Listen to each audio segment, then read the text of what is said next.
আল্লাহ জান্নাতি পোশাক কে সর্বপ্রথম পাবে, কে পরবে? নবী বলেন, আয়েশা রে, জান্নাতি পোশাক সর্বপ্রথম আমি রাসূলুল্লাহ পাবো, কিন্তু আমি নবী সর্বপ্রথম পরব না। সর্বপ্রথম ইব্রাহিম খলিলুল্লাহকে জান্নাতি পোশাক পরানো হবে। কেন জানুনি?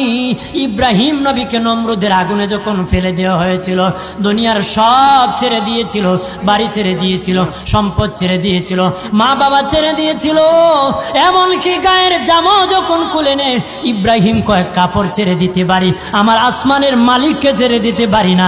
ওই দিন আল্লাহ ইব্রাহিমের সাথে অঙ্গীকার করেছিল, ইব্রাহিম আজকে তোমাকে সকলের সামনে উলঙ্গ করে লজ্জায় ফেলে দিয়েছি ইব্রাহিম, তারপরে তুমি আমাকে ছাড়ো নাই। আমি কিয়ামতের দিন সকলের সামনে মুসলমান, বেঈমান, কাফের, নাস্তিক যারা তোমাকে উলঙ্গ করেছিল, তাদের সামনে আমি আল্লাহ আনুষ্ঠানিকভাবে তোমাকে কাপড় পরায়া দিব।